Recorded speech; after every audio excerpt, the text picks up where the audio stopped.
Welcome to episode 114 of the How'd It Happen podcast, hosted by Mike Malatesta. In this episode, Mike welcomes Gary Rabine, the CEO and chairman of Rabine Group. Gary Rabine, welcome to the show. Hey, thanks for having me. You know, it's kind of funny. I met Gary a long time ago, very briefly at a YPO event. He probably doesn't remember it. But I've been trying to arrange this podcast for a year. And during that time, I've become very acquainted with Gary because I listened to his Ditch Digger CEO podcast. And you can find him on Instagram at Ditch Digger CEO, which is a very cool name for a podcast. And also, great stories there. You should go and you should subscribe to that podcast. But I also feel like we've kind of got a symbiotic relationship because he doesn't know this about me, but I started driving a garbage truck when I was 18 years old. And that driving the garbage truck actually led into my career as a in the waste business, and ultimately as an entrepreneur, having started my own industrial waste company in 1992. So I feel like I can't steal the Ditch Digger name, but I feel like I'm sort of a Ditch Digger CEO as well. So Gary, I start every one of my shows with the same question, and that is, how did it happen for you? Yeah, how did it happen? That's a great question. It's a long answer though, so you shut me down anytime you want to, right? Yeah, go for it. How did it happen for me? You know, I learned work ethic at a very young age, right? My dad's 81 years old, and today he thinks he can outwork anybody around him. He doesn't work. He doesn't have he's not in business or anything anymore. He's a small business guy. He basically chops firewood every day for his friends and ready for the winter for his wood burning stoves, and he still cuts down trees. It's something he used to do as a young guy. He still does that for fun and for his neighbors and himself. He's got a very wooded piece of property. So my dad was a workaholic, worked in a factory at night, and then had little small businesses he started. When I was a young man, I was, let's say, 6, 7, 8 years old when he started a tree business, and then started selling firewood, and then started hauling dirt, sand, gravel, and all that. So I watched my dad as a young kid. And I hung out with him all the time if I was in school. Watched him work super hard to support his family of 6 kids, and my mom and our 6 kids, five siblings. So I watched him, and I just learned work ethic through my dad, and then watched him collect money in a happy way, from a factory job, making a little better minimum wage, and I became the union steward and all that. So he was making a little more than most of the people on the floor. Pretty happy with that job, that he had a steady job with some benefits, but he was really happy with his little business as he started doing trees and selling firewood, where he's making more money than the factory, working 7, 8, 10 hours a day outside his 40-hour week job. So he was just watching him. It was easy to become a person that respected work and respected collecting the cash and making money and serving your customers and your family, right? So that was as a young guy. So at 10, 11 years old, I started figuring out how to make money. So I had a newspaper route at 10, mowed lawns all over my paper route. So that was good. I made more money mowing lawns, kind of like my dad's factory job. I made $6 a week delivering 30 papers a day.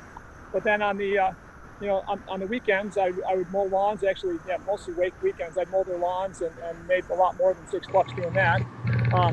So that was a lot of fun. And then eventually, working with my dad, I learned how to run, small, heavy equipment. So my dad bought an old beat-up Bobcat. I learned how to run the Bobcat really well at a young age. As a kid, your hand-eye coordination progresses much faster than an adult. So within a short period of time, I was better than my dad on this Bobcat at 11, 12, 13 years old. And I was doing all the grading when he delivered dirt to people's houses, and I would do final grades.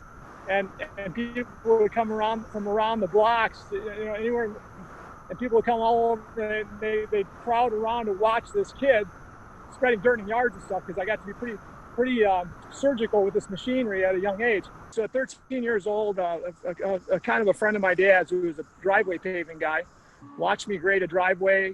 Grade meaning final grade with a machine, the gravel. and then grade some dirt around the yard. And he said, man, that kid's good with this skid steer. He said, he came up to me and said, would you want to work for me sometimes? I've got driveways I need graded, and I can't keep up sometimes when you're not working for your dad.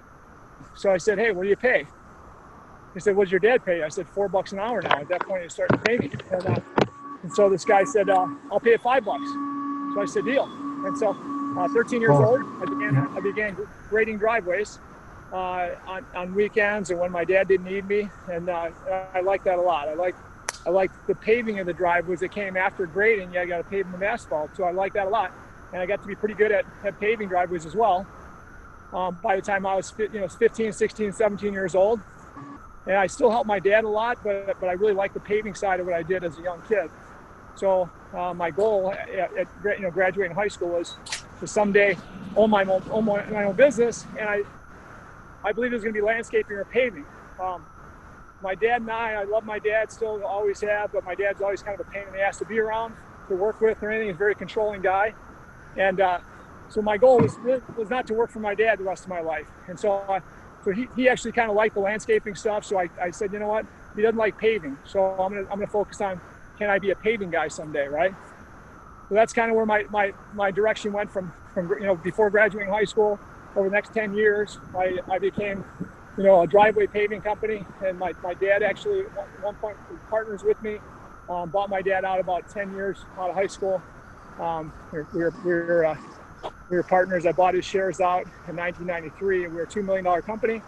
And then I began to figure out how to scale. It took us a long time. It took 20 years to get to a $6 million company. And then it took 27 years to get to over $200 million in revenues. So nice growth, big hockey stick growth from year 20 to year 27. And that was with starting other companies, growing into a national business and all that. So that's kind of where we've gone. Now we've had lots of ups and downs. We've made a lot of mistakes, lost a lot of money with bad decisions, and kind of bounced around from a $230 million organization down to a $60, $70 million organization, back up to, $120 or $30 million nowadays, and growing again, right? Until COVID.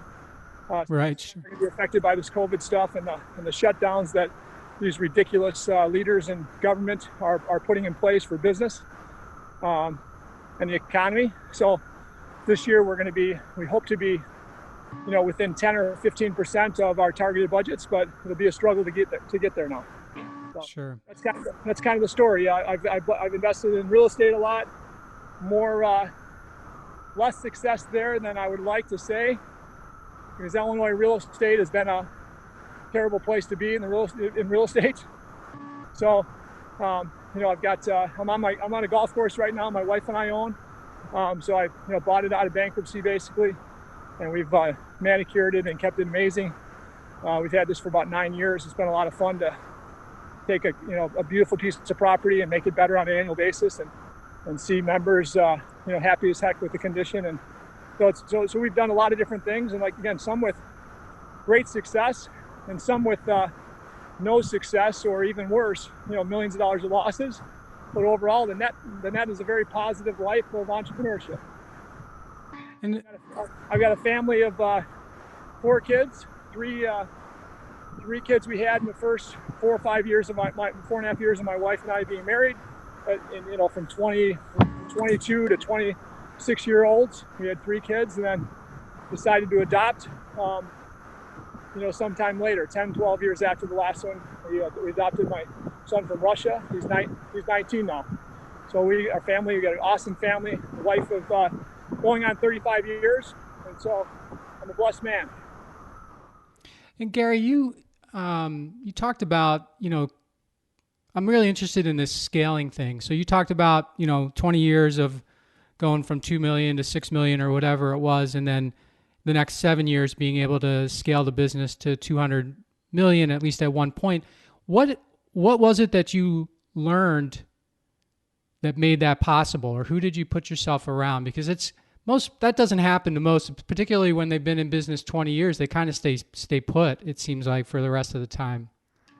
Yeah. So actually, some things are looked to be, really sometimes there look to be really bad times in your life, and they actually end up to be great in the long run. And God, I think, puts us in certain situations for a reason. But 2001 and 2004, we were a $6 million company in 2001. My wife and I were, very, what we thought had more success than we ever imagined when it comes to net worth and all that. And then 2001 comes along, the unions in Chicagoland say we need to be unionized. And so, my teammates, talked to them all, 20 some field people, all said they didn't want to be unionized. So we decided to fight the unions, myself and my team. So we did that, and it was a miserable time where the unions cost us a ton of money, lost everything we had and more. My wife and I were at the end of the fight worth a negative $1 million. So we lost about $5, $6, $7 million in the total fight. And in the end, there were a lot of lessons to be learned, right? We learned a lot about labor law, learned a lot about politics, we learned a lot about how we can keep the business going and the customers coming in, even in a bad environment of union battle. So we learned to sell better, sell to the right customers, target customers. We learned we discovered a few extra niches that we could grow with eventually. And so after the union battle was over, we were basically broke.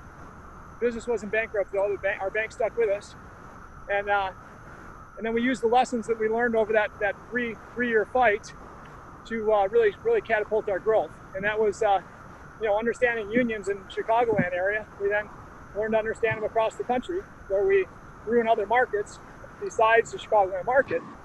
And so it was that, and it was really during that same time, I was actually before that time and after, my goal was to be world class. So I changed our mentality to competing locally to competing globally.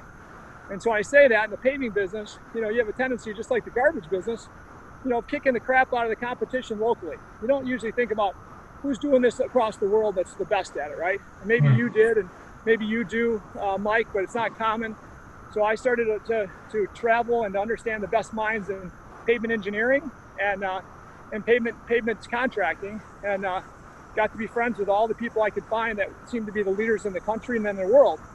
And so then I began to get my team to aspire to be much more than what we were before, not just a local regional player, but how can we be world class? How can we take on engineering that there's in Germany that they're not doing here? How can we take on new mix designs and do concrete at a productive rate that can compete with asphalt?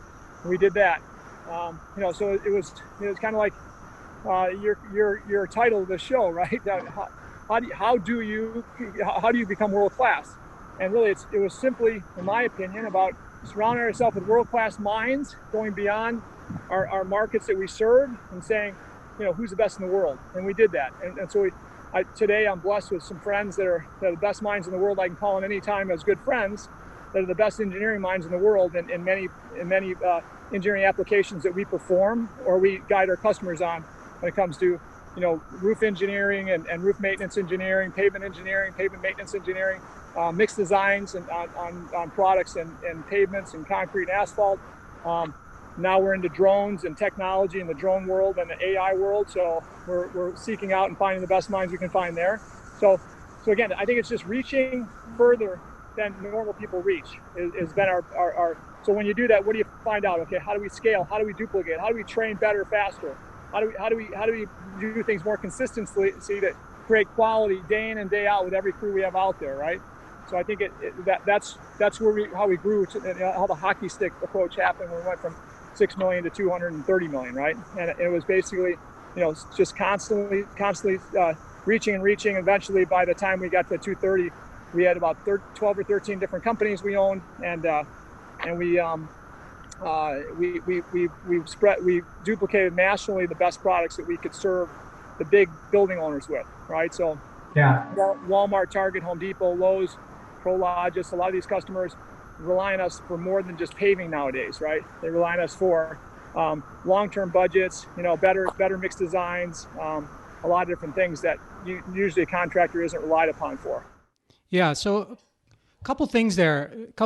You first with the you went through the union thing, and I want to get back to that because I think there's a perspective there that I'd like you to share as a business owner that doesn't get shared very often. But was there something or someone or some organization that came around and put that mindset into you? I mean, you obviously had a hustle mindset. You obviously had a grit mindset, but this mindset to become world class, did that come from somewhere, Gary? Yeah, you know what? I mean, as I studied, I was not one to study much in high school. I barely got through high school, right? But I love business. I love real estate and business. So I read a lot of books on real estate and business. And so as I read more and more as I'm growing my business, right, I'm looking at, the story of Microsoft, the story of Apple, the waste management story in your industry, right? And I'm learning all about what made them so different, right? What created this dominant business that they had, right? And so in our industry, what I learned was the most fragmented businesses in the world are the best businesses, right, to scale. When I say that, our industry, just let's say one industry we're biggest in is paving parking lots. It's about a $20 billion industry with about 40,000 players in the country. Okay, the average company is a few $1 million in revenues because average companies just stay local. They get comfortable with their local materials, local resources, right, local labor, and then they don't challenge themselves to go beyond that. And so I learned from other companies, studying other companies, how they went beyond in industries that were fragmented like ours, and waste management is a perfect example of that. And right, sure. There's a bunch more like that. And so I kind of learned from their stories on how they thought differently than the normal industry to really discover how to nationally dominate an industry. Now, we're not dominant, in my opinion, in the industry. We're very small in this big industry because it's been tougher than we thought to scale to be like that. Let's say if I could be a few percent of the industry, I'm 600-700 million revenues, right? And so I believe we're still going to get there with our new technology that we've added the last few years. But it's not been as easy. But we're still in striving to be, the dominant one in the industry. We've gotten to be one of, if not the biggest in the industry. Right now, we're the tallest short guy, right? If you want to say it that way, right? In the industry, because the average still is probably 4 or 5 million in revenues in the commercial paving world, and we're 20, 30 times that, whatever, right? So the thing is, to get to the next place where we're truly dominant in the industry, I believe our technology will get us there. So we're using technology to help our customers assess their real estate super fast, so we become the experts with them on all their properties nationally and actually globally. So with that, we have a chance now of really scaling again to the next level that we want to get to. And our team that's on board is really the best team we've ever had when it comes to the mindset of, when it comes to the finance side of scaling, when it comes to the training and productivity side of scaling. So we're positioned right now with the best technology the industry can afford. So we're pretty excited about where we're going. But I guess back to your thing. Look at any fragmented business where people say you can't do that, right? That business, the average company is $1 million in revenues a year. Well, but if it's a few $1 billion in the whole industry, boy, if the average is that small, right? How do you come up with a brand and a product and some strong differentiators that puts you in front of a lot more customers because of your differentiators, right? Where people say, man, what are they doing over there at Rabine, right? How are they doing those parking lots at that quality, at that speed, and paving concrete as fast as asphalt, right? That was a story that other people would ask that knew our business, right? They knew that we were the first ones in the country to start paving concrete and asphalt just as efficiently, and then concrete more efficiently than anybody in the world. And we were an asphalt paving company originally, exclusively. Today we pave as much concrete as we do asphalt, but again, so differentiation, I think strong differentiation where the industry is talking about it helps a lot. So your customers are like, man, you know what, I can get these nationally, I got these 10 companies that I like a lot, but this is the only one that gives me this. What is this? What's the differentiator, right? For us, I could tell you there's a bunch of those today that we didn't have 20 years ago. In fact, there's some of them, there's a few today we didn't have 5 years ago, right? So I think it's constantly differentiating, to swimming out. I used the book Blue Ocean Strategy. It's a simple book that I read that that I really I aligned with a lot. Blue ocean strategy is simple, right? It's the how do you swim away from the shark-infested, commoditized world of business? Right. Finds. Yep. Blue ocean, away from that commoditization, right? And I'll tell you right now, if we think that way every day, and our teammates think that way every day, you're going to find many ways to swim out of that the shark-infested, bloody waters of commoditization, right? And so that's kind of what how we think all the time, and we still do that today. Now, sometimes it gets into trouble because you're investing in things that you think is going to be a great differentiator, and sometimes it's not. So right. When we look at innovation, we know that if we can hit 1 out of 4 or 5 that we actually use that can become a value proposition for our customer, we're doing okay. And so very often we're spending money, and my team's like, oh man, we spent $2 million on that, and now we're not using it, and I have to say that's kind of how it is, right?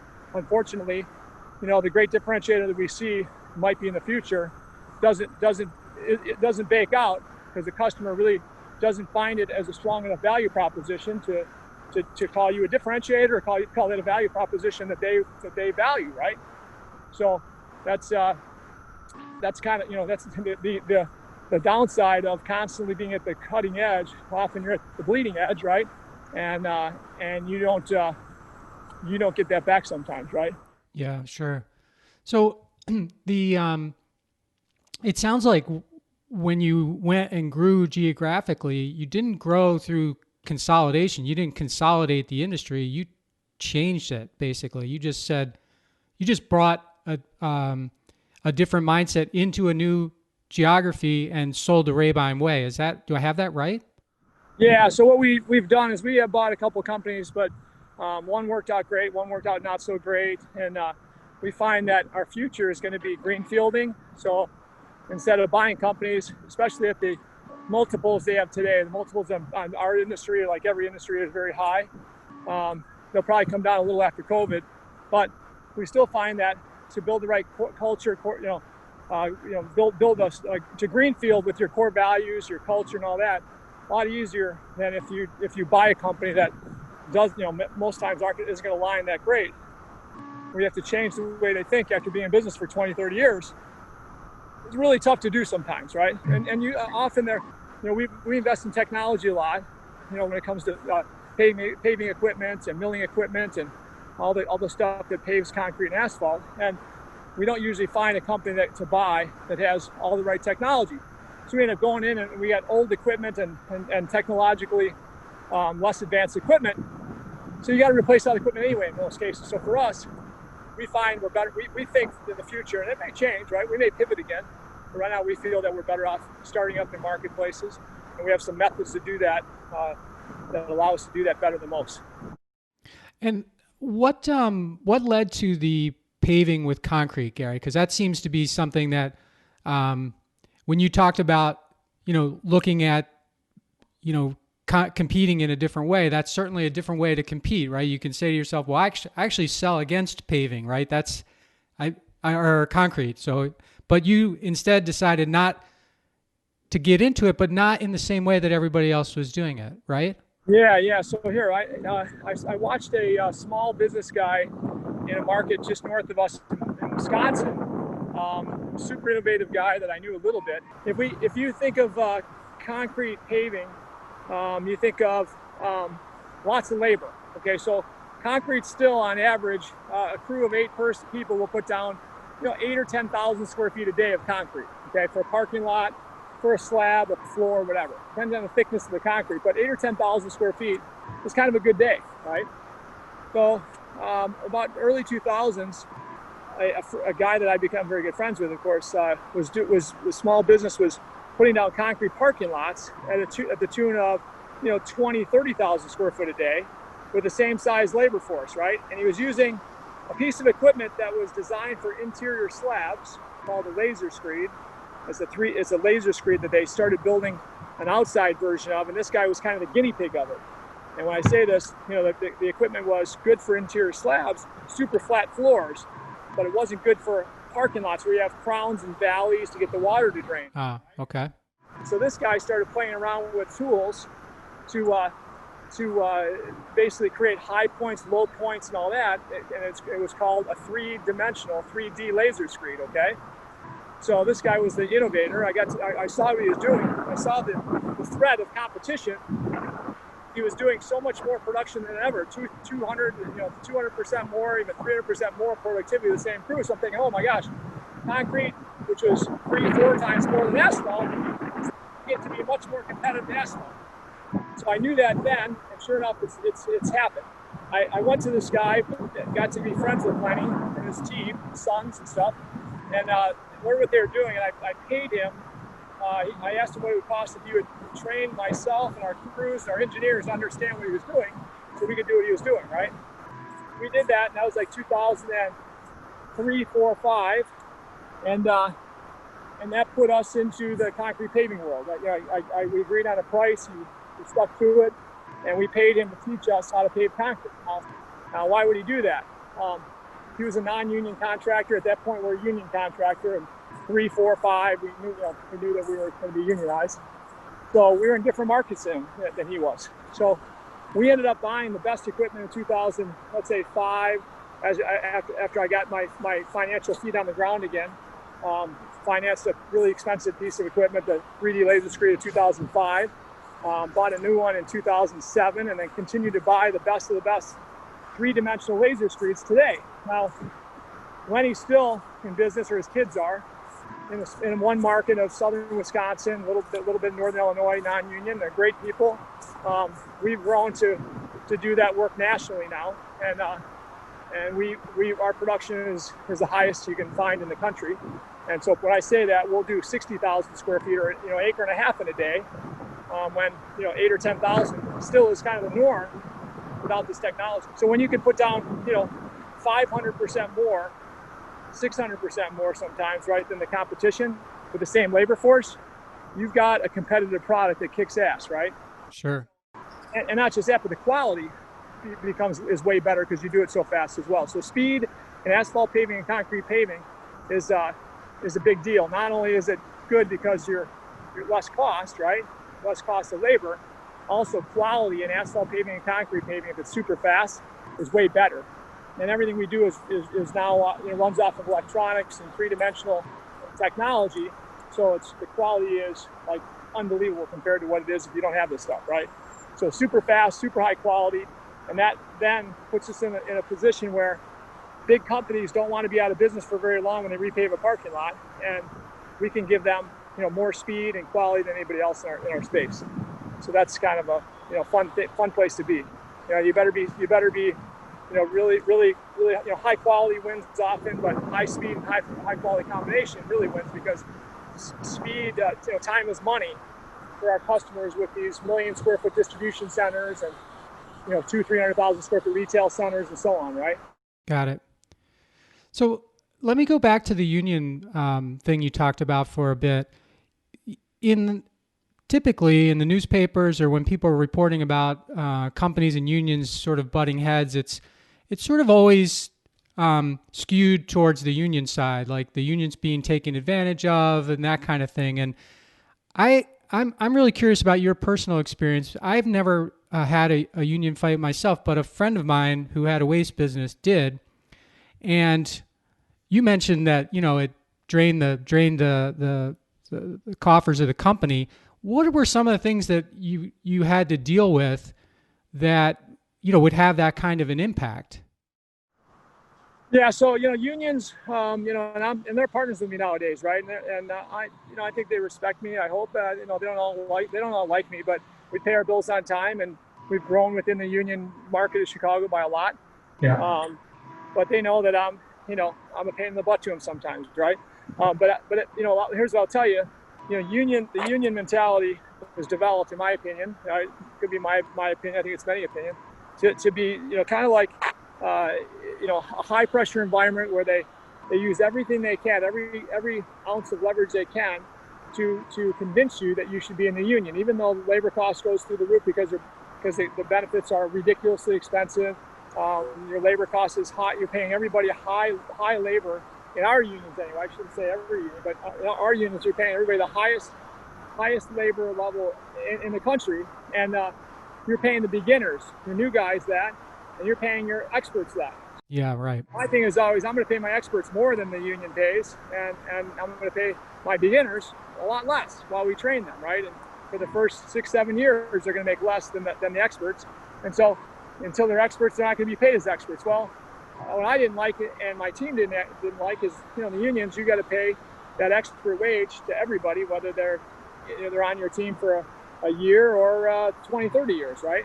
And so it's hard to pay your best people, and reward them more when you are competing with labor that's 1/3 your costs often. So the challenge I had was that, but when battling the unions when they were trying to organize us, they do everything they can to throw speed bumps along the way of productivity. Their goal is to scare customers away. They're super strong with propaganda. I mean, they basically use tactics that a Marxist organization would use to create a socialist environment and maybe eventually a communist environment, right? They use propaganda in the best way they can, all legalized by bad labor law that they've been able to help build with crooked politicians. So that's kind of what, the way I looked at it while I was being organized. I saw crazy that I would have never imagined I would be battling, right? So we had labor charges against us on a daily basis, or at least a weekly basis, and sometimes daily basis. We have labor charges that would come in the mail, certified mail, for people that never worked for us, right? And I'd have to go argue that first with an attorney, then eventually all by myself because I couldn't afford an attorney anymore. But again, so they find every way they can to slow your production down, scare customers away, steal your employees, and many other things, right? So it's a very, very strenuous time when you fight the union. So most people fall pretty quick. Most people uncle pretty fast, right? We didn't say uncle for a long time, and it cost me everything I own because of that. But again, I looked at the lesson of that time it was extremely a good one. And whenever I have losses like that, in my mind, it's like, okay, I got to make this lesson pay off. It's got to be, worth the fight. And we've made that pay off, I would say many times over. Other lessons in my career, that where I've lost a ton of dough, I'm focused on paying those down because they're more expensive than that one even, right? So I think in life, you got to look at everything as a positive, right? God puts us in these positions to challenge us, and what doesn't kill us makes us stronger. I sincerely believe, right? And if we can live to fight another day with the lessons in hand from the losses, then you're going to be a lot stronger than your competition that never experienced those losses, right? Yeah. I'm glad you shared that because it is one of the things that I think really haunts entrepreneurs. They get themselves into a situation that feels really bad, feels like the world's against them, at least for a short period of time. And a lot of them, they really struggle with getting past that, or they don't take it as a positive. They don't see having gone through that as something that demonstrates that they can go through anything, which is kind of like what you did. But instead, they just become frustrated, right? They just want to give up. Yeah. So when I watched when we were being organized, this union organized many of our competitors before we fell. And so they were pointing to us as the example because they had many business agents on us every day. Everybody knew what they were doing to us. And so everybody in my industry, every small paving company in our marketplace in Northern Illinois, not every, but almost every one of them got organized. And of those today, maybe only 1 or 2 out of the 10 or 12 that got organized are still in business today, right? Because they didn't adapt to the new cost of labor, right? Yeah, sure. So we knew, and I warned my teammates that, hey guys, we can do this if you want. We just have to go to Chicago and work in Chicago. We have to go to Rockford, work in Rockford, and we're going to work in other environments. We're not going to work in Northern Illinois and Southern Wisconsin as much because our labor cost is much higher than the competition in those markets, right? Now, we've actually, been blessed to get so productive with our crews that we actually compete in Iowa, Indiana, Wisconsin, Illinois, with those union crews.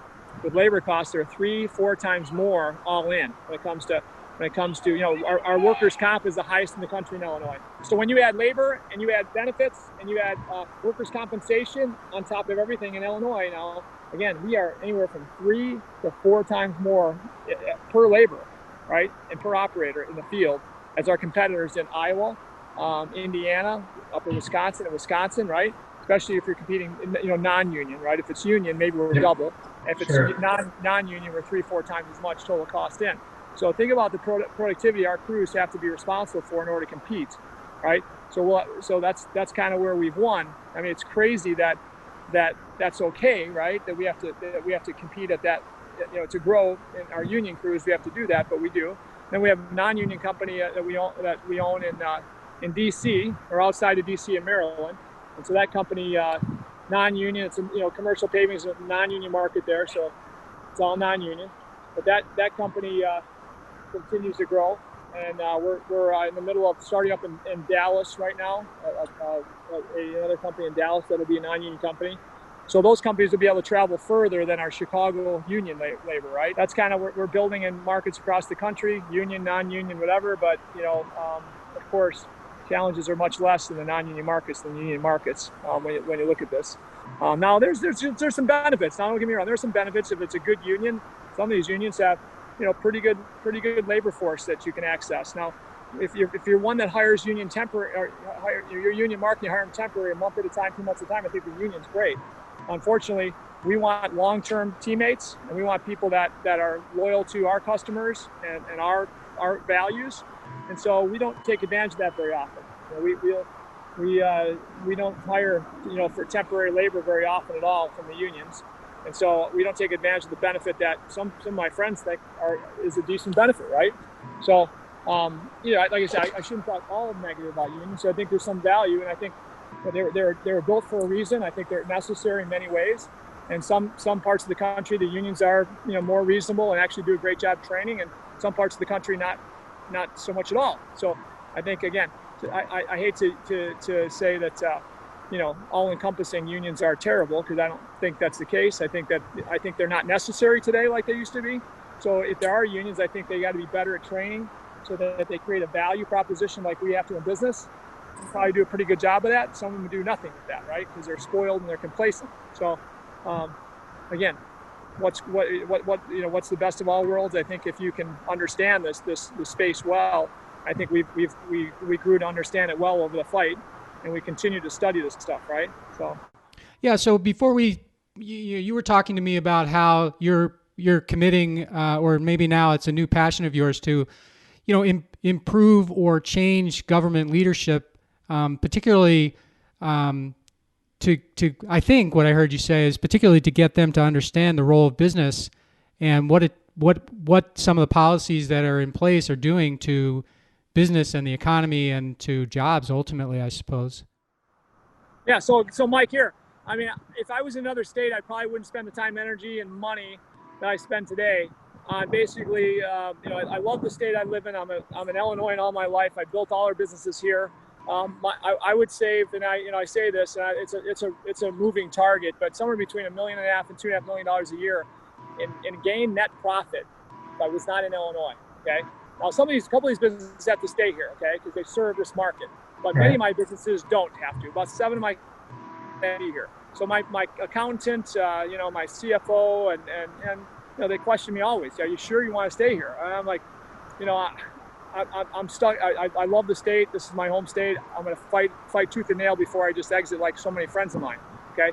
You're in Wisconsin, so you see all the movement of Illinoisans moving to Wisconsin. Sure. Iowans, people in Iowa see the same thing. In Indiana, a huge influx of Illinoisans in Indiana, as well as Tennessee and all over. So we're losing more jobs than anywhere else in the country. So my thing is this: I believe that complacency and corruption have ruined our state to this point. So for me, my life is going to be about, the rest of my life is going to be about, well, how do I make this world a better place before I leave? And I do that with like you do, with some mentorship, right? I do it with my podcast like you do, telling stories so people can learn from stories, which I think is the best way to learn. I do it with hopefully growing a great family of leaders, my family, my businesses. We have great CEOs and presidents running our companies that we nurture and mentor, and they're awesome. So I have a lot of fun with that. But beyond that, I'm so bothered by the complacency and corruption in state leadership in Illinois, as well as actually across our country in many markets, as well as the federal government, right? So I've been engaged in federal regulation, fighting regulation federally, with a couple of groups I'm involved in. I've been involved in Turning Point USA, a great organization where we educate kids across America in colleges why socialism is such a dangerous thing, and why free enterprise and capitalism is a beautiful thing that gives them more opportunity than they'll ever have in any other type of environment.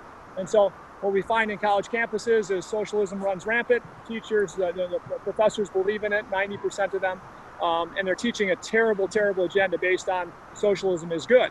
So I was blessed to be part of this young man, Charlie Kirk, and his other founder, Bill Montgomery. Met them 7.5 years ago. One experience. I've been great friends with them for all this time. This young man had a vision. Actually, this older man, Bill Montgomery, had a vision and told Charlie what it could be. Charlie bought into the vision and expanded it greatly. Turning Point USA. Bill just died recently. I have his memorial coming up on Friday. Actually, Bill died of COVID, actually, at 80 years old. A great guy that he is, or he was. Anyway, so with Bill, the vision was for Charlie to build this amazing organization in college campuses across America, and it happened. We're in about 2,000 college campuses. We've got hundreds of thousands of kids that are educating other kids on why this capitalist America, the American values, is so awesome compared to everything else the rest of the world has to offer. And so these kids are training other kids, right? So we scaled this so beautifully, and they're creating havoc actually when it comes to the socialist agenda that college campuses have today. So that's a great organization. Before that, I got into a thing called Job Creators Network. An amazing entrepreneur. One of my heroes in entrepreneurship is a guy named Bernie Marcus. Bernie Marcus, the founder of Home Depot. And Bernie is the most giving guy you ever want to meet. Coolest, smartest, sharpest, one of the sharpest guys I know in entrepreneurship, as well as, same way with me, he's very passionate about government, right? And fixing these things. So he started an organization 10 years ago called Job Creators Network. I was one of the first CEOs on the board and involved in it, and still am today. In that group, all we do is search out bad regulation and fight it. And everything that inhibits job creation, we put out there in a big way. And nowadays, this administration in DC, Trump uses our information consistently, as well as others, state by state leaders. But bottom line is we've got about 200,000. I joined, there's like 5 or 6 of us, and I was blessed to be part of the founding of that. And we've had a couple 100,000 business leaders across America now that are part of Job Creators Network, identifying problems and things that inhibit jobs, right? So it's a lot of fun. So these organizations put me into a bunch of different, a few others that I'm part of leadership in. And YPO is another one I love. I'm very engaged in YPO. And so with all these things, what do I realize? I realize that, man, we are, at this point in time, we're at risk of losing this beautiful, free enterprise-driven country to a Marxist movement. And people think, my friends, smart friends, think, hey, Gary, you're going a little too far, right? I don't believe I am. I'm very confident that just if anybody's ever read the Communist Manifesto written in 1848 by Karl Marx, it is the plan of organizing a country, a community from a great free community to a communist community, which Marx, of course, thinks is the most beautiful form of leadership and government anywhere. And so I believe when I read that I read that about 10 years ago, I still, often, as I see stuff going around, listen to the cliff notes when I'm working out, and boy, the map is mapped out. The roadmap is been in place for a while, but the distance traveled on that roadmap to Marxism and socialism and communism is a long way down the road right now. If we don't really pay attention and fight it, we're going to lose our country. We won't be that beacon for the rest of the world to say, wow, I want to be in America someday, where I can innovate, I can create. The Elon Musk of the world won't be looking at America, and the best medical minds won't be looking at America as a place they can go and be rewarded for hard work and innovation and intelligence. And so, big way. So I'm involved a lot. And what are we doing to fix that? In my own state of Illinois, I believe we can build a new Republican Party, and I'm working on that. Again, people think I'm nuts. Friends think I'm nuts, but people have thought I was nuts all along. I mean, I heard the stat, and so often people say that I'm I'm crazy in my thoughts sometimes, but that just motivates me to execute or work harder to prove them wrong. And that's kind of fun to do that. And so I believe that we're in such tough shape economically in the state of Illinois that there's more people that can be educated on how to fix it than there could have been 15 years ago when nobody felt it coming, right?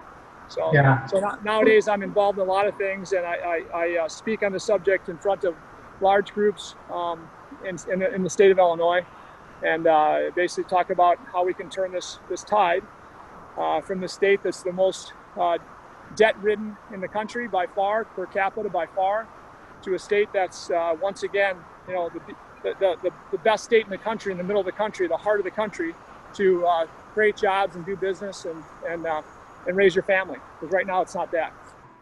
Gary, why do you think that this notion of socialism or Marxism or whatever has gotten so far down the road? What's in your mind, what is it that is appealing to people to think that is, a better alternative? So in every environment, whether you talk about Venezuela 20 years ago, or you talk about Cuba, you talk about many of these places, right? It's kind of sexy for many people that don't have work ethic, that don't think that they have a chance, that don't think they can grab their share of the pie, right? It's pretty attractive for people to say, to be victims and say, you know what? No wonder why I'm not successful.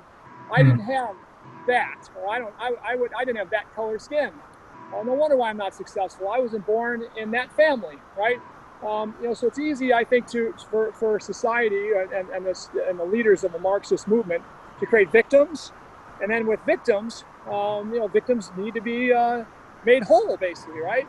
So the more victims you can create, like gosh, you should not have to pay for your own college education. That's not fair, right? Well, it's only not fair because it's too stupid expensive nowadays, right? Otherwise, it's fair. Otherwise, it's fair because some kids shouldn't go to college. They're not capable. They'll be better off without a college education, like myself, right? And some kids are going to be, are going to excel with a great college education, but it's not for everybody. Our society has pushed it to where it's for everybody, right? So what's happened? Because it's for everybody, because our government took over the loan system and took it out of the private sector, everybody can get a college education. Everybody can go in debt for those big loans, and every college can start charging more, and the professors can spoil themselves with bigger salaries all the time, bigger benefits, because all you got to do is get a bigger loan. Yeah, because you can get the loan, right? Everybody can get a loan. Yeah. So now it's just it's a lot like the mortgage bubble that happened, of course, that you or I or many people followed. I think the mortgage crisis that happened. There's a student loan crisis that's going to happen, and it's because these kids can't pay them off, and it's going to be a terrible thing. But either way, so I guess go back to why socialism is attractive, because it's easy to create victims and divisiveness, whether it's by color, sex, income, whatever. And when if you can create that, now it's easy to say, to make the promises of free things, free stuff. Same thing they did in all these other countries that went from free countries to socialist, actually communism. If you talk about Venezuela, only 16 years ago, richest country in South America, and the fourth richest country in the world per capita, today is bottom of the barrel, third world country, right? Middle class people and upper middle class people are now living on the streets eating their pets, right? Right. It's a sickening environment, and I can tell you, I can verify that this crazy stuff is going on there by a lot of the stuff I've studied and people that I know that come from there. But again, so that's what happens when everything's supposed to be free, and people are not incentivized to work hard, to create, to innovate, right? So I guess it happens because it's easy. It's a lot easier to sell free stuff than it is hard work, in my opinion. And as we have a generation, in my opinion, of families that have grown their families on one side with everything the kid ever wants, without making them work hard, without creating too many problems, like protecting their kid from problems, right? You create this dependent, even in big money, dependent kids think they're privileged when they really weren't privileged, because they didn't understand or they weren't taught the dignity of work that will carry them the rest of their lives. They didn't have any grit in their lives that gives them the body armor to get through anything in the future, right? So, my opinion, you have two different classes. We have some class of individuals in our urban environments that we have paid to stay home. We've paid mothers to not have fathers in their lives, and so that's a terrible thing. And when our urban environments, we have 75% of our kids, our young people, growing up with no fathers in their lives. So guess what? It's easy for them to think they're victims, because they kind of are, right? They're victims by this dependent system we built. And so now, again, we can't call it out that it's from our dependent system that was built in the 60s and 70s, right? We got to say that, it's society, it's prejudice that's caused this, when it's not. So again, I think that when you have this world where we have dependency through the nanny mother and father, the helicopter parents, right, that don't let their kids get dirty, don't let their kids experience tough times, don't let their kids get pushed around by a bully, and understand how to do it, how to handle that on their own, instead of crying about it for the rest of their lives. And then you have the other dependent side that we've created as a in my opinion, as a country, right, where we've got all these what could be great families that raising their young men and young daughters that are now 75% one single parent mother, usually raising their kids in these tough environments, right? And so we've got to fix those things. If we don't fix those, it's really easy for the Marxist system to work when you have that kind of stuff going on. And all that is actually a part of the plan of the Communist Manifesto. So again, sometimes I talk about this stuff. I know my friends are saying, "Oh no, there's Gary going off on this again. It's just a phase. It's like the 70s. It's this and that." And I say, "No, it's not." Right. So my goal is to make sure that I look at my grandson Lincoln. He's 4 years old now. And when I started thinking about this when he was born, I said, I want to be able to look at him at 20 years old, and I don't want to say, "Grandpa, where were you?" And he calls me Beepa, actually. He would say, "Hey Beepa, where were you? When this country was so great that gave you everything that you worked for, went away, and why don't I have those opportunities? Why can't I own a piece of land anymore, Grandpa? People, why can't I own my own business anymore, right? Because that'll be the conversation if we let this go to hell." Yeah. My fear is that, looking at Lincoln in the eyes, and I want to be able to say, "Lincoln, you know what? Maybe that's where we're at, but I worked hard to try to mitigate it. It didn't work out so well, but I know I gave it my all." Or maybe it could be, "You know what, Lincoln, we saved it, man. We as leaders in our country got together and saved this society to be that free market driven country that it's always been," right? So again, that's my fear, is that conversation isn't a good conversation 20 years from now, and I want to make sure that it is. Yeah. And it's, as you were talking, I was thinking to myself too about, why that's an attractive route, because everybody wants the result they see someone else got. They just don't want to do and they don't have an appreciation or an understanding for what had to happen for that to happen. Do you feel that way? Yeah. So let me tell you, here's what I like to look at. When I look at some family members who I love dearly, and friends of mine I love dearly, that are teachers, they're police, they're teachers, they're firemen. They love what, in most cases, all these friends of mine, if they're friends, they're passionate people. So they're passionate what they do, right? But I know there's people that do what they do that aren't so passionate. But every one of them, in the end, nowadays, retires at an age around my age, or younger than me, 50 years old, 53, 4, 5 years old. Right? I'm 57 now, right? Many of these people retire at a very young age with this guaranteed pension in hand, okay? Yeah. Well, and that's awesome. That's awesome that they got it. But the problem is it's unsustainable. In Illinois, in many areas, the pension plans are unsustainable. People live much longer than they were designed for originally, and it doesn't work anymore, right? But unfortunately, they're still out there. And God bless my friends that can get something out of this pension, because I hope they do. But again, I worked in a business, building a business where I had great success and then no success and lost everything, and built it to be, this great, larger company, and lost a ton again and risked going out of business. And every time I risk going out of business, I risk having zero at 50, 55, 60, 80 years old, because I don't have a pension for myself and my family, right? Sure. And because I've been blessed that I've been able to scale to a large size, but man, even any scaling we do, in any scaling we do, we have risk of losing it all. And I've had that risk in front of me many times. So, but either way, I think about my friends that build these little $1 million or $2 million businesses, and they're making $50,000 or $100,000 net profit. They have no pension, right? They maybe do some type of 401k for them and their few employees. But in the end, if they lose that business anytime, no pension, there's nothing there for them. They have to work until they're dead, okay? And Social Security is just not going to be enough, right? So I have many friends right now with this COVID thing going on. It's making me sick as heck that have worked as hard or harder than I have, 100 hours a week plus to build their businesses like I have. But they never really built it past, let's say, 1, 2, 3, 4, 5, even maybe 10 or $20 million businesses. And they're losing them now one after another because our ignorance, again, in bad leadership of government, with people leading in government that don't understand what it takes to build anything, right, are making decisions for everybody else. And so when I look at your state, you guys are doing a pretty good job, right? You got your challenges like every state right now in this environment. But Illinois, we are burning up businesses one after another right now, and it's sickening. These poor people have been, so again, my friends that have been doing their stuff for 20, 30, 40 years, they have nothing, man. They don't have a pension. So they would have been better off getting a job as a teacher, right? Fireman, teacher, police officer, anything that... Yeah, something safe, right? Something... Yeah, with zero risk, right? Yeah. Zero risk. Making a decent living. It's not always the best living, but they've become pretty nice jobs, in my opinion. Paid more than the average job. They didn't start that way 20, 30 years ago, as we know, right?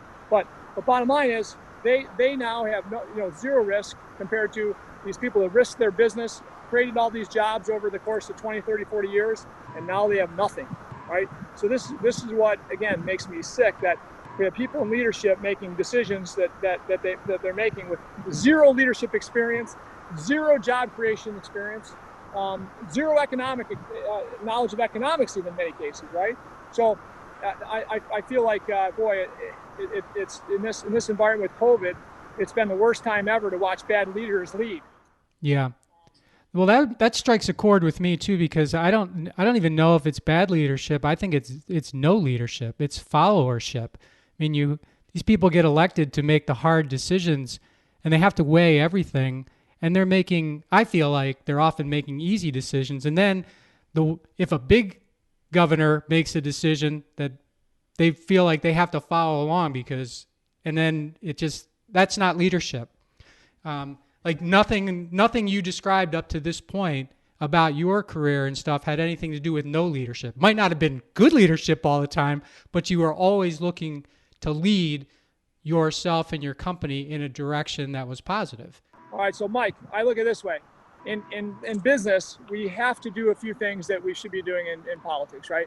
We have to serve somebody at the highest level we can serve them at to win and to stay in business. We concentrate on serving our customers, and our teammates are better than anybody else to keep great people on our team, to keep great customers. We got to serve them at the highest level, and we got to reach for the stars to be the best of the best that we can in our market or the world, right?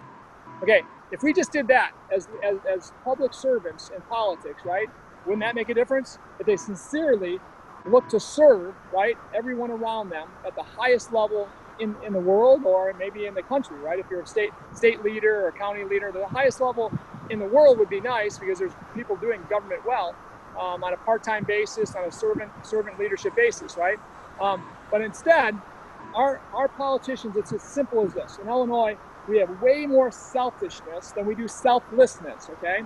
And we look around, we have a Democratic Party, and you can follow other states that are in bad shape too.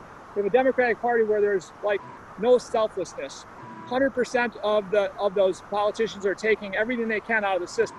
Right. 1% of Illinois are taking a pension that is unsustainable, that's robbing the taxpayers of our state, okay? All right, now the Republican Party, we have about half that are not taking pensions, okay? And some of those aren't taking salaries because they had some success in life and became a politician because they wanted to do something good, right?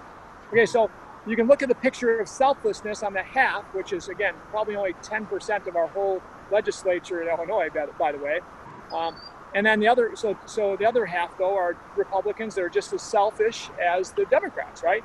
So that combination of selfishness, right, cannot work anymore in government, in my opinion. It needs to be a public servant job. It needs to be a job of selfless, courageous leadership to make changes and save government. And that means downsizing, as tough as that is. That means challenging the unions at every turn. That means restructuring pensions that are unsustainable. And these things are not easy, right? It takes courageous people, number one, but it takes selflessness, because as you're doing these, you're affecting your own pocketbook negatively, right? Yeah. So again, I'm confident that if we could build a new party that has those character traits, and again, I go back to business, right? In business, you can't build a business if you don't have great values, a great value system, core values that you all agree on and you motivate by and you incentivize and fire by, right? And so, in the same respect, politicians have no core values, so that they don't even, half of them don't even believe in the Constitution anymore, right? So again, I believe if we all as people voting could say, okay, what does selfless look like? Because that's what I want, right? I want to be served as a taxpayer. Yeah. And that would be a beautiful thing. So again, I believe if we build just like a business, you got to build a business on not on saying I got this guy, right? So right now I've got a bunch of people that want me to run and I for governor next time. Now I don't know that I'm the best governor candidate. I think there's probably better. So my thing is, hey, just like my businesses, I don't build a business around Gary Rabine except when I was brand new at this thing, right? I build a business around a value proposition. I build it around initiatives for success. I build it around striving to be world class. And I build it around core values. And then I go out and find people that fit, right? So in the same case, if I got people that want that job of governor bad, I don't want them. If I got people that want that senator job bad, don't want them, right? I want people that say, I want to serve, right? And I believe I've got the guts to, whether I'm in government or outside government. Put me in, coach, right? Sure. And those are the people that we could actually do the right thing. So for me, that's kind of what I believe. And again, when you look at world class, I mean, if you strive to be world class in government, are you comparing yourself as Illinois to California, New York, New Jersey? Hell no. You're comparing yourself to Tennessee, man. You're comparing yourself to Florida, Texas, right? These places that they're flush with money. They don't have a debt. They're actually positive, right? How cool would that be? Even you guys in Wisconsin with the great governor you had, Scott Walker, who's a friend of mine, right? Scott did amazing stuff and had lots of guts and courageous, selfless leadership to turn your state from debt to a surplus, right? And so how do you do that? It wasn't the easy way, right? He didn't just ask politely if the unions up there could think about this form. Yeah, right. Yeah. He negotiated like a true leader, a selfless leader, and got things done, right? So again, when I look at government, the only way we're going to survive as far as the state of Illinois and many states across the country is you have to change, in my opinion, the narrative from selfish to selfless. You have to have a vision of what world class looks like in leading government. Okay. You have to strive to compete with the best states in the country, not the worst, not your neighbors. Like, we're not even competing with our neighbors, as you know, as our neighbor, right? Yep. We're competing with nobody. We're the worst at almost everything now. So in business, we better strive to be the best, or we're not going to survive. As a state, we should be thinking the same way. And so that's kind of some of the way I think when it comes to bringing entrepreneurship, innovation, and real leadership into politics. Well, I love the way you're talking about it, and I do appreciate you sharing that. Last question, Gary. What would you say is unique about you? I'm not sure. I was always told as a young kid that I was different, and different wasn't good. It was like people would walk away and say, "Boy, that guy's quite a case, man." Right? And people looked at me differently when I was a kid, and still today I think look at me differently. I think differentiating is a great thing, and I've learned that. I didn't learn that early on when people would kind of roll their eyes at the stuff I say as a young guy. But I think my dad taught me to basically say what's on your mind. Don't fear really anything. And then I think my dad wasn't a big believer early on. I think he believes in God nowadays, but he didn't early on much. And so I eventually, when I met my wife, I became a God-loving person. And I think my dad taught me not to stand up to anybody and all that, and that was great. But I never became stronger until I really believe that we have nothing to fear except fear itself. If we believe in God, we can walk with God. There's nothing to fear, right, on this earth. So I think that's. I think there's many people like that. Don't get me wrong. I think because I'm always thinking about how to do things better in business and anything I'm involved in, and I think from probably a third or fourth grade mentality. That everything I think about, I'm not the I'm not the most academically gifted guy in the world when it comes to my level of formal education. But I think I always learn, So I guess I'll get back to this. My biggest advantage is I know that I'm not a guy that's academically is that strong. I don't have master's degrees and doctorate degrees and all like some of my friends. But I think because I look at everything with a 10-year-old's mind or 12-year-old mind, whatever it is, I'm not afraid to ask stupid questions, and I think I learn faster than most when I want to dive into something. So, Yeah. so I don't know what you call any of that. I'm really kind of a hillbilly that's had some good fortune and married up with a great wife. I think that's my biggest fortune is marrying up to a woman that's amazing, that kind of questioned and challenged me along the way as I make decisions. And then I learned to surround myself in my business with people that don't think like me. So I've got people that are far left that are leaders in my organization. I say, you're not far left, but left. I've got friends of mine that are far left that challenge my thoughts. And I believe that's important. I always love being challenged, and I learn from bad experiences as much as I learn, probably more than I learn from good experiences. So is that common? Yeah, a lot of that stuff's common, but I believe you live one time, and I think you just gotta empty everything into this one life, right? If I walk away from this thing and whatever my last days are, and I feel I haven't expended everything I had into it, then I might be a little depressed about that.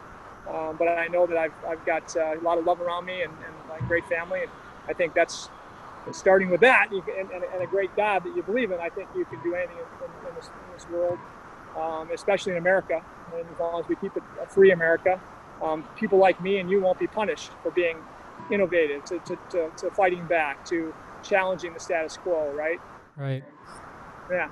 So I'm probably like a lot of people. I'm probably not that different. I'm a little more of a hillbilly than most people that are blessed with what I've accomplished in my life, and I think that's a good thing, because I think my hillbilly comes out a lot, and sometimes it works out well, and sometimes it doesn't. But more often than not, it works out okay.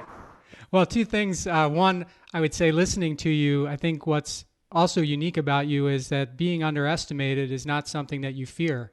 It's actually something that gives you energy. And then two, and I don't know if there's any correlation to this, but I remember the story you told about your dad making you and your siblings shower in the river and stuff, and your, stuff was floating by you, and it was like, what is that? And turns out it was cows bathing upstream of you or something. And so I don't know if that experience, helped with this differentiation that you ended up with. I never got offended by getting dirty. I actually like getting dirty. My dad taught me anything you do to make a buck, is good as long as it's legal and and you're serving somebody, right? But I look at a couple experiences in my life, and I still laugh today when I think about a few experiences. But that's one of them, right? When we were told to bathe in the creek by our house, and cow. Well, we didn't know what it was, but these clumps of something were floating by. My dad wanted us to bathe in the creek because we never wanted to stress the septic field. So if it was 60 degrees or more, we were bathing in the creek with a bar of ivory soap that floated, so we didn't lose soap too often, and a bottle of Suave shampoo that he had out there for us. And so anyway, hot day after a few months of swimming in this new creek that we moved by, big chunks of something were floating by, and my brother said, "Hey Gary," he's 2 years younger than me, he's 13 at the time. He said, "Gary, that looks like cow shit." Or no, not cow. No, that looks like shit floating down the creek. I gave the story away already, right? But and I said, "Whoa, it does look like shit, but it's so big, right? And it can't be, right?" So we look at it, we poke at it, and everything else. And we say, "Boy, it does look like poop, big poop, but man, that's huge. It can't be." But we still kind of thought it was. So we stomped up to the house, and I said to my dad, we're not bathing that creek anymore. There's big shit floating down the creek. And my dad goes, "Come on, don't be such sissies. I'm sure it's not shit, So anyway, walks down there, looks at it, looks up the creek, and says, "That's not cow shit. I keep giving it away." That's just peat moss eroding from the banks. And so we believed him. And 4 years later, on a canoe trip, we ran into over 100 head of cows in the creek about a mile, north of our place. And my dad was in a canoe behind me, and I said, "Dad, we told you that was shit floating down the creek all those years." He comes up closer to the cows as they're dumping into the creek and peeing like racehorses. And he goes, "Boy, I guess you were right." That's kind of a story of our life. My dad was a total, total kind of hillbilly, and you know, in a good way. I mean, he was a tough guy to grow up with, but he was a very loving dad, still is today, right? Very full of love always, but he would kick us in the butt, slap us side of the head, take the belt out every chance that we were out of line. A lot of people would say he was abusive. I believe that we're better people because he made us tougher than we have been otherwise. And so again, there's many experiences I can go over that my dad put us through that made us way tougher than normal kids. And as I got older and I bounced at a bar at 18, 19, 20 years old and got in a lot of fights, and nobody hit me as hard as my dad, So I was like, when I got kicked, it was like no big deal, right? So condition. And then started looking at, man, my dad really got us prepared, right? Because this is nothing, right? Anyway, so there's many. I'll tell you one more situation I think about a lot.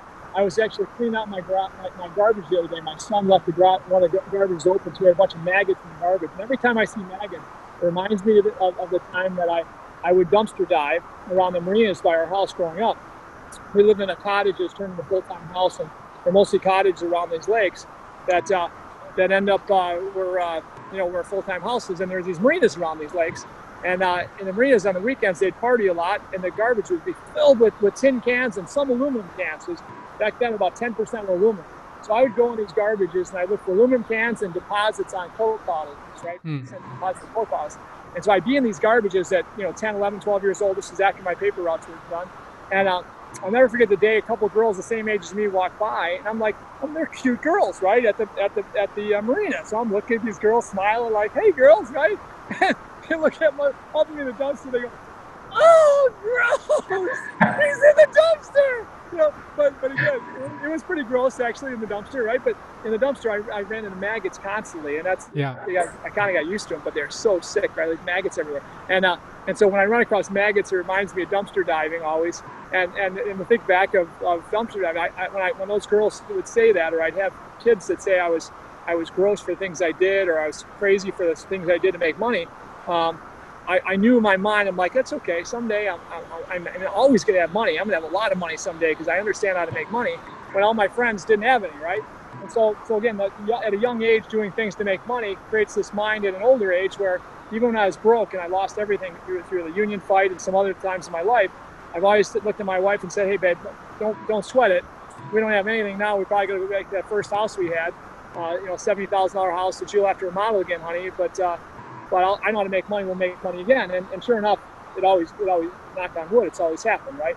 We've lost a lot at times and always gained it back and a lot more over the course of the years following because, entrepreneurship is entrepreneurship. And as long as you find a product and a value for a customer and you can strive to be great at it, you always have a chance, right?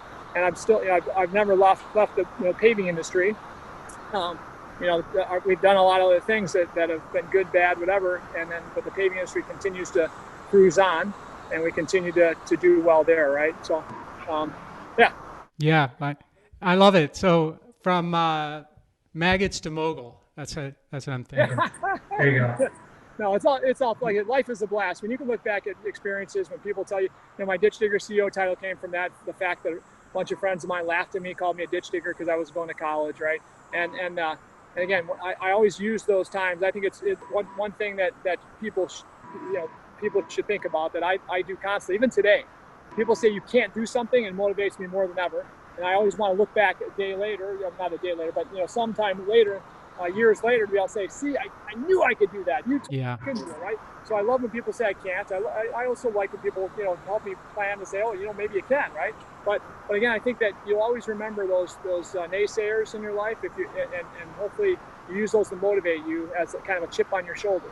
So I've got all these different chips on my shoulder of people saying you can't. And the latest one is you can't change Illinois, right? You can't fight Illinois. All my friends are moving out, right? And I'm saying, I want to stay and fight. I need you to stay and fight. Most of my friends are saying, you're crazy. No, I'm gone, right?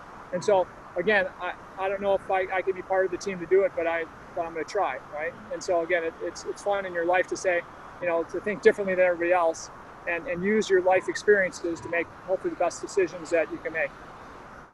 Well, Gary Rabine, thank you so much for being on the show today. Founder and chairman of the Rabine Group, and host of the Ditch Digger CEO podcast, where he also sings his own theme song, which I found that's pretty incredible. So I applaud you for that as well. It's been really great to hear your stories and to get to know you better. Mike, it's really nice being here, man. I really appreciate you having me on. It means a lot to me. Thanks for everything, and thanks for all you do to continue to educate America on what the beauty of entrepreneurship is. Thank you. Sometime we're probably an hour away. Let's get together sometime. Okay. Also appreciated the tour of your golf course as well. So it's been really fun to see you walking around. Anybody in the Midwest who wants to play the best golf course in the Midwest, at Bull Valley, they can call me anytime. Mike, you can give my number. They can reach me. It's the best golf course in the Midwest. You do golf at all, Mike? Not a lot. Nope. But if you know any people that love great golf, send them my way. They will not be upset. It's an amazing golf course that we've revitalized to be something special. So. Okay, I'll do that. All right, see ya. See ya. Thanks for listening to this episode of the How Did Happen podcast, where we believe that success doesn't happen unless you make it happen. You can subscribe to the podcast on Apple Podcasts, Google Podcasts, Stitcher, or wherever you like to listen. And while you're there, please rate it and leave a comment as well. I'd love to hear your thoughts about the show, ideas for future guests, or whatever you'd like to share. And of course, you can always find me at MikeMalatesta.com. See you next time. Thanks again for listening to the How Did Happen podcast.